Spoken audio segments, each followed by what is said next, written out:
갑자기 내게 나타나준 너. Kasihan official. 난 아무 말도 할 수가 없었지. Hari ini kita bakal ngelanjuti video kita yang kemarin, yaitu tentang sharing-sharing tentang mama. Kemarin itu tentang aku, sekarang tentang mama. Jadi yang untuk orang iri, jangan lupa like, komen, dan subscribe, dan hidupkan lonceng notifikasinya agar kita lebih semangat untuk membuat video-video yang lebih menarik lagi. Karena subscribe itu gratis ya untuk orang iri. Oke, kita lanjut aja ke videonya. Jadi yang pertama itu aku bakal nanya, apa kenangan hal yang terindah yang pernah mama lakukan waktu masa sekolah? Waktu masa sekolah itu saya termasuk nakal. Sama dong. Ya, saya dulu waktu SMP kalau nggak salah ada 4 kali pindah sekolah. Dari SMP 1 Jalan Sibolga, baru ke SMP Negeri 6 Banwarea, baru ke SMP 5, baru ke Medan. Nah, kenapa saya sering pindah-pindah sekolah? Karena gini, dulu waktu kecil mama saya sering membeda-bedakan kami, dan karena perbedaan itu saya jadi nakal karena kurang perhatian dari orang tua. Dulu kami tinggal satu rumah, ada kalau nggak salah 13 orang bersama dengan anak bapak tua saya. Jadi anak bapak tua saya ini udah yatim, kami besar bersama-sama di rumah. Nah, karena banyaknya orang di rumah, saya anak yang paling besar dituntut untuk melakukan segala hal. Sementara di dalam keluarga itu, karena saya anak paling besar, saya sering dibeda-bedakan. Nah, karena itu saya jadi nakal. Dulu waktu saya SMP, kalau nggak salah, saya di SMP Negeri 1 Jalan Sibolga. Saya nakal. Ketepatan waktu itu ada guru kami bernama, kalau nggak salah, W Simajuntak, RM kalau nggak salah. Halo. Ketepatan dia depan rumah kami. Nah, saya bandel dong, karena dulu katanya banyak memanjakan saya, jadi terbawa udah besar. Dia sering mengadu sama mama saya kalau saya itu bandel di sekolah. Jadi saya merasa nggak nyaman dan saya sering nggak sekolah. Sesudah itu karena orang tua saya nggak terima saya nggak sekolah, saya dipindahkan lagi ke SMP Negeri 6 Banwarea, itu Barbubu kalau nggak salah. Dulu waktu sekolah di Barbubu itu masih bukan baru, dia di dalam hutan tinggi. Kalau pergi ke sana sepi, yang kita lewati semua air, sungai dan pohon-pohonan. Saya dihukum karena bandelnya. Saya ditempatkan di SMP Negeri 6 Barbubu itu merupakan satu tekanan batin. Saya nggak nyaman, saya bandel juga. Nah, saya pindah lagi ke SMP 5. Setelah di SMP 5 saya bandel lagi. Saya sering cabut ke Siolopu. Nah, dulu di situ saya sering bermain ke rumah nembur saya. Dan di situ saya jumpa sama si Titi Bakara, sama Juliarto Aritona. Halo. Baru banyak teman-teman saya dulu di sana. Nah, otomatis saya sering cabut dari rumah. Karena apa? Mama saya itu kejam banget, suka menjambak. Kalau kenakalan kita itu sedikit salah, dijambak-jambak guys. Jadi kita merasa minder dari teman-teman. Di situ saya nakal banget, nakal sampai mau lulus pun orang tua saya bersembah sama guru biar saya lulus. Nah, di sekolah saya sering melakukan kenakalan. Dan pernah suatu waktu ada guru sejarah, ada teman saya, kalau nggak salah marganya marga tapi ya, ketepatan saya pada hari itu alim banget. Dan entah kenapa dan mimpi apa yang membuat nama saya orang yang paling recok di kelas. Otomatis besoknya kami distrap. Nah, di situ saya menaruh dendam ini sama warga hotel ini. Saya dendam. Besoknya saya bilang sama dia, nah ketepatan besoknya datang gurunya, saya nggak bawa bukunya ketinggalan di rumah. Nah, Jadi saya nggak terima dong dihukum, karena ketepatan hari itu saya mencatat benar-benar mencatat dan baik budi lah. Nah sesudah itu udah dihukum, kami lari-lari ke kamar mandi semua. Padahal pokoknya sedihlah perjuangan itu. Udah di situ bukannya pintar-pintar semua yang di kelas, lari cabut pula dari kelas, di situ kena hukum berat. Nah baru setelah itu, pokoknya masa-masa SMP hal-hal yang pahit lah, pokoknya penuh dengan hura-hura, saya sering cabut. Nah kembali lagi dengan SMA. Setelah saya SMA, saya pindah, saya di sekolah orang itu saya ke Medan. Kalau nggak salah dulu di sekolah Gajah Mada Medan. Nah, dulu saya sekolah pertama di Tunas Gajah Medan. Di Medan saya sering mendapat juara olahraga, karena dulu saya olahraga, juara lomba lari, juara lomba goni, juara olahraga lah, bagian olahraga saya juara semua. Dulu saya tinggal di rumah mak tua saya, bapak saya. Nah di situ saya merasa senang, tapi ketepatan waktu itu bapak saya itu, mak tua saya itu beragama Muslim. Jadi waktu itu saya agak tertarik juga, karena orang tua saya itu keturunan agama Muslim, dan saya agak tertarik juga untuk masuk agama Islam. Dan saya dulu sering pakai kerudung. Nah, otomatis karena bapak saya tua, dia merasa kurang serak gitu. Jadi saya nyaman dan menikmatinya di Medan karena banyak prestasi yang saya dapatkan di Medan. Nah pernah suatu waktu saya lomba lari 17 Agustus, minta training dari papa saya ini. Dengan training gak dibelikan, jadi saya belikan karet di depan rumah. Ketepatan dulu di Medan, teman-teman banyak yang suka sama saya, banyak. Kalau nggak salah bisa saya sebutkan namanya, dulu ada Saprijal, ada si Faisal, banyak lah pokoknya, banyak kenang-kenangan indah dulu di waktu dia apa. Saya merasa nyaman banget, nyaman dengan pergaulan, dengan lingkungan, nyaman lah, nyaman. Dulu Pak Tui saya itu baik, kami sering dibawa nonton dengan adik saya yang bernama Lela si Hotang. Jadi yang kedua, hal apa yang membuat mama menangis? Hal yang membuat saya menangis, dulu ada kisah yang paling sedih.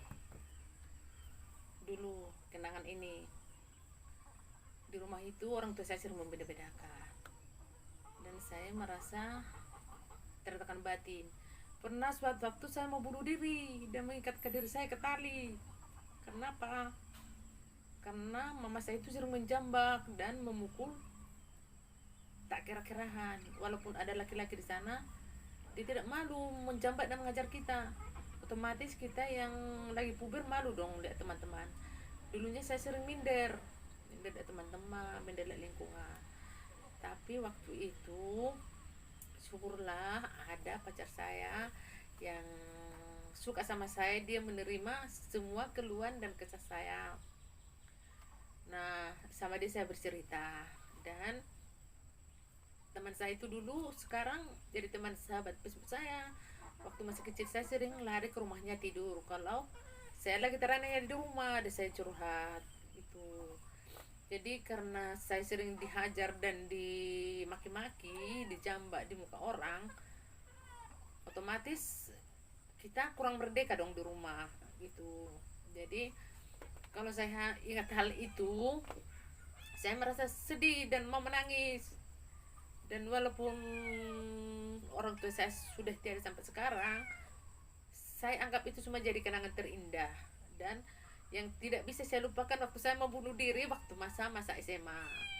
Di situ orang tua saya memukulkan saya ke tempat tidur, dan otomatis saya menangis dan menjerit-jerit. Lalu mulut saya dilebarkan, teman-teman, dikoyak. Bayangkanlah kalau masuk 2 jari ke mulut kan sedih, dikoyak gini. Otomatis saya nggak bisa nangis. Ketepatan malamnya papa saya minum tua gitu. Jadi kalau papa saya itu marah, dia mengumpulkan kesalahan kita sekali setengah tahun. Jadi kalau pulang dari kedai kan berondok ke kamar, kami kunci kamar semua, takut kami di strap dan dihukum. Nah entah kenapa waktu saya mau bunuh diri nggak jadi, saya terus ingat sama pacar saya, dan di waktu itu dia memberikan semangat, harus tetap berjuang dan tidak boleh putus asa. Dan sampai sekarang saya tidak bisa melupakan dia karena kebaikannya dan selalu mendukung saya waktu itu dalam segala hal. Jadi yang ketiga, dan kenangan apa yang sulit mama lupakan dan sangat berharga di hidup mama. Ini kenangannya udah sekarang apa dulu? Yang Yang dulu lah. sekarang atau yang dulu terserah, pokoknya kenangan. Yang ini masa SMA. Ya terserah sih. Jadi kenangan terindah saya masa SMA yang tidak bisa saya lupakan. Dulu waktu saya SMA, aku dan teman-temanku yang bermarga, sungguh kami kompak, dan nenek itu sangat baik. Dan kalau kami setiap hari Minggu, kami sering maraton lari-lari mengitari kota Tarutung. Di situ kami merasa segala beban terkurangi dan segala beban di rumah plong. Nah, baru kalau hari Minggu dulu kami sering bermain-main kerambing, bersenang-senang. Itu pun saya sering lari dari rumah karena orang tua saya tidak mengizinkan. Nah, ketepatan orang tua saya dulu mengingatkan kepada saya, selaku perempuan harus punya harga diri. Dan saya selalu ingat, senakal apapun saya selalu mengingat nasihat orang tua saya itu. Dan saya tetap menjaganya. Dan kalau dulu masa kami pacaran tidak ada cium-ciuman, kami hanya bergandengan tangan untuk dan mengelilingi kota Tarutung. Di situ hal-hal yang paling indah. Kami berangkat jam 4 pagi.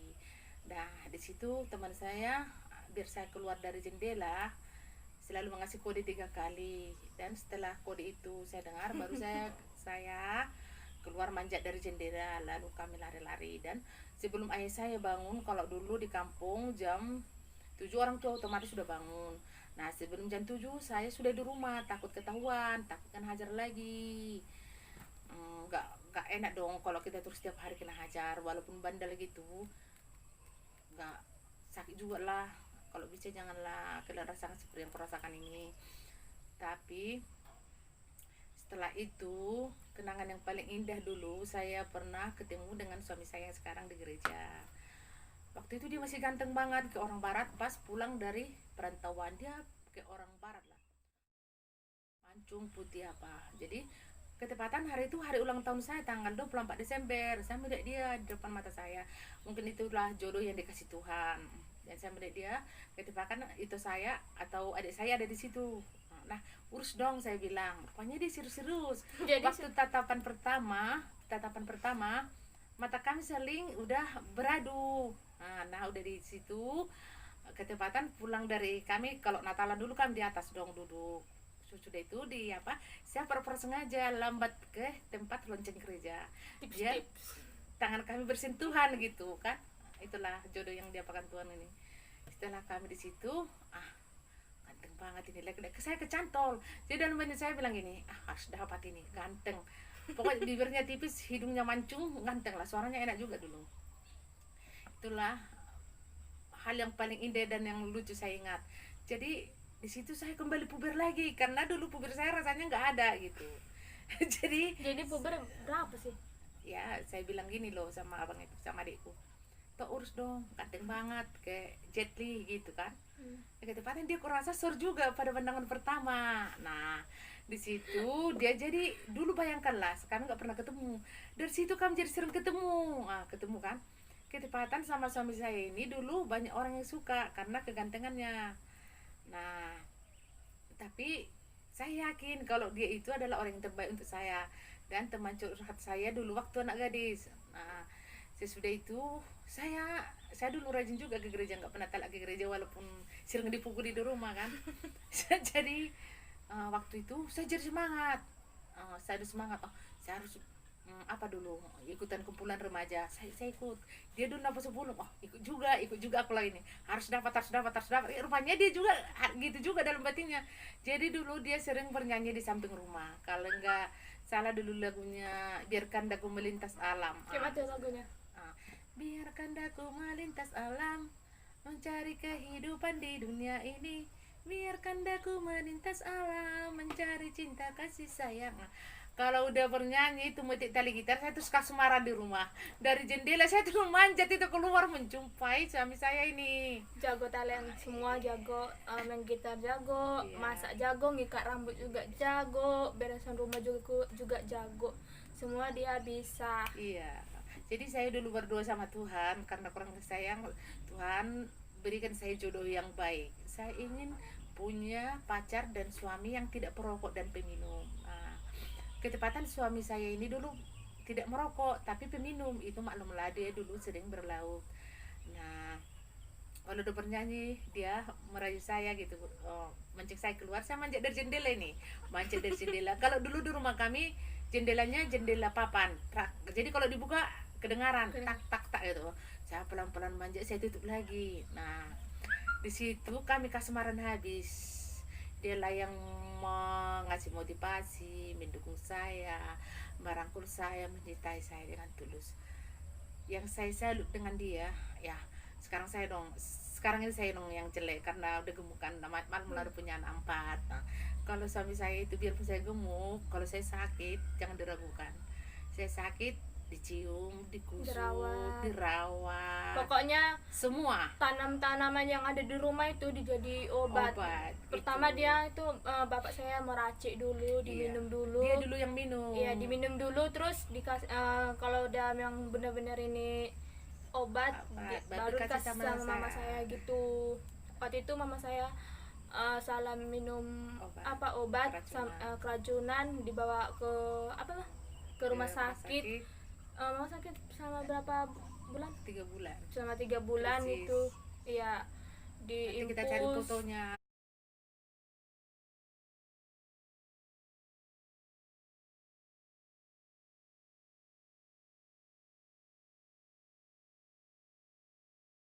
Jadi infus itu apa, infusnya berapa botol? 27 di rumah sakit, 2 di luar. 27.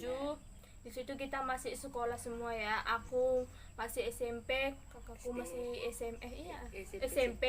Aku masih SMP, sama kakakku SMK. Jadi kita Mau itu 2 kuliah. iya, jadi kita di situ. Jadi kita di sini 2 lagi sendirian di rumah untuk jagai rumah, dan bapak aku di kerja dan mama. Jadi pulang kita sekolah, kita ngejagai mama kita di rumah sakit gitu. Waktu itu sampai mobil ambulan datang ke menjemput. Iya, menjemput. Orang yang ngasih obat itu kayak mana respon dia? Katanya mama aku hamil, padahal enggak. Saya sampai di WSG. Saya di WSG dipanggil tukang urut, katanya saya hamil. Udah saya bilang saya haid. Jadi saya otomatis yang lebih nyerinya lagi waktu itu saya udah sakit, masuk binatang ke kuping, otomatis saya jerit-jerit dong, jerit-jerit tolong itu. Jadi di situ ada sahabat terbaik saya sampai sekarang nggak saya lupa. Dia idak saya, dia baik, yang selalu mendukung saya dalam suka dan duka. Walaupun dia cerewet, tapi cerewetnya sebentar gini. Walaupun banyak orang mau mencahkan kami, tapi saya tidak mau mengalah. Untuk apa saya lawan dia dan untuk apa saya sahuti? Tahu besoknya kami sudah berteman, persahabatan kami sudah hampir 30 tahun. Nah, Umur aku masih 20 tahun, berarti udah lebih. ya 20, kalau nggak salah 29 tahun kalau nggak salah kami bersahabat. Memang selisih paham banyak, tapi setiap dia marah saya diam, karena kalau saya sahut semakin persoalan itu semakin terbakar. Nah, suami saya ini tadi biarpun dia ganteng Tetap putih walaupun ya, dia kerjanya bekerja di keras gitu. di terik matahari, dia tetap putih. Sampai sekarang yang saya suka dari suami saya, kalau saya nggak di rumah, istilahnya walaupun saya mandi, dia selalu menyangka sama anak-anak. Dari dulu saya nggak mengada-ada ini, sahabat. Mama mana, selalu otomatis saya sebagai istri bangga dong. Dan untuk menyenangkan hati suami saya tidak malu untuk bermesra-mesraan. Saya mencium suami saya. Saya mendendangkan sebuah lagu untuk menarik perhatiannya. Saya nggak sungkan-sungkan walaupun kami sudah tua gini di depan anak-anak, aku tidak sungkan untuk mencium suami saya. Karena juga bapak Ya, itu gimana ya? baik, Jadi sama perhatian. kita itu juga suka main Seperti sahabat, sahabat, gitu. main tumbuh-tumbuhan gitu, main apa Semua. gitu. Kayaknya kalau kita udah habis ikan gitu kan, dia bapakku Kami tuh pengen makan masakannya. oh ya jadi kita itu lebih suka masakan dia yang nasi goreng, terus selalu masak sama kita gitu, semua rempah-rempah yang ada itu Iya, dimasuki. jadi suami saya itu gini, dia itu bukannya istilahnya gini loh sahabat kami, bukannya suami itu di bawah titik kami, enggak. Kami sangat sangat menghargai suami Iya. papa anak-anak, sangat menghargai karena gini, walaupun suami saya itu seperti itu rajin masak, jangan jadi sepele kita, Iya. jangan jadi suruh nyucikan, jangan justru karena kebaikannya itulah kita jadi menghargai dan menghormatinya dengan penuh kasih sayang. Anak-anak saya ajarkan selalu menghormati dan menyayangi papanya, dan puji Tuhan, Tuhan memberikan saya jodoh yang baik dan anak-anak yang baik, dan semua sayang sama papa sama mamanya. Nah, walaupun kami seperti ini udah tua, kami sering pelukan sama anak-anak di rumah sama papanya gitu. Kadang papanya tidur, sini kami dipelukannya. Jadi kami tidak malu karena suamiku itu bukan cuma sekedar suami, tapi dia juga sahabat buat istri, sahabat buat anak, dan sahabat buat keluarga. Saya bangga, pokoknya suamiku tidak ada duanya di dunia ini, orang terbaik sih dunia. Udah ganteng, udah baik, penyayang, Cuman satu yang cerewet gitu, banget. cerewet, tapi cerewetnya kami anggap sebagai bentuk perhatian. Iya. Yang gini sahabat, itulah Tuhan menjodohkan saya dengan suami saya. Walaupun seperti itu ada juga malasnya. Nah, pokoknya saya bersyukur kepada Tuhan, walaupun masa kecil saya suram, saya punya suami yang sangat baik, penyayang, tidak pernah memarahi saya. Jujur aja, saya ini istri yang dimanjakan loh, manja banget, sangat manja. Saya nggak mengada-ada, saya dimanjakan karena kemanjaan saya itu. Tapi bukannya saya jadi lupa diri, enggak. Tetap melakukan kewajiban, Sebagai ibu seorang rumah istri tangga, gitu. Jadi kami saling melengkapi di rumah. Pokoknya bagi saya itu, dan saya sangat-sangat takut kehilangan suami saya, karena sebaik apapun pria di luar sana, sebaik apapun laki-laki di luar sana, itu tidak ada duanya. Tapi yang terbaik itu adalah suami kita. Dia yang mampu melindungi, menyayangi, mengasihi kita, dan mengadungi kita. Dan itulah anugerah terindah yang diberikan Tuhan sama saya. Dan satu lagi, berkat kebaikan kami, berkat kebersamaan kami, mimpi saya yang tidak terwujud diwujudkan oleh anak-anak. Saya dulu ingin jadi bidan, tapi Tuhan memampukan saya untuk menyekolahkan anak-anak saya jadi sarjana. Puji Tuhan, jika Tuhan berkenan, keempat anak saya akan jadi bakal sarjana. Amin. Semoga teman-teman semua membawa kami ke dalam doanya. Nah, banyak hal-hal yang terindah. Ini hanya singkatnya saja ya teman-teman. Jadi jika kalian penasaran dengan kita lagi, tonton terus video kita ini, dan jangan lupa bunyikan lonceng notifikasi, subscribe, dan share ke teman-teman kalian agar kita lebih semangat untuk membuat video-video lebih menarik lagi. Selamat sore dan selamat berkumpul bersama keluarga. Semoga pastinya buat sekeras apapun orang tua kita sama kita, jangan kita buat itu sebagai dendam. Tapi mungkin karena kerasnya orang tua sama kita, itu adalah bentuk kasih sayang dan akan mendukung kita dan memberi semangat kita untuk berjuang menjalani kehidupan ini. Dan mungkin karena kekerasan dan luka yang kita alami di masa lalu, menghasilkan masa lalu, kini dia akan di masa yang akan mendatang akan mendatangkan hal dan pribadi yang lebih indah. Jangan pernah berputus asa, jangan pernah dendam sama orang tua, karena setiap perlakuan orang tua terhadap anaknya itu adalah hal-hal yang membuat kita untuk maju, tetap mencintai orang tua dan menyayanginya, tetap membawanya dia ke dalam doa, karena kehilangan orang tua itu sangat sedih. Walaupun kita ada luka yang dalam di hati, tapi semua itu adalah sebagai motivasi.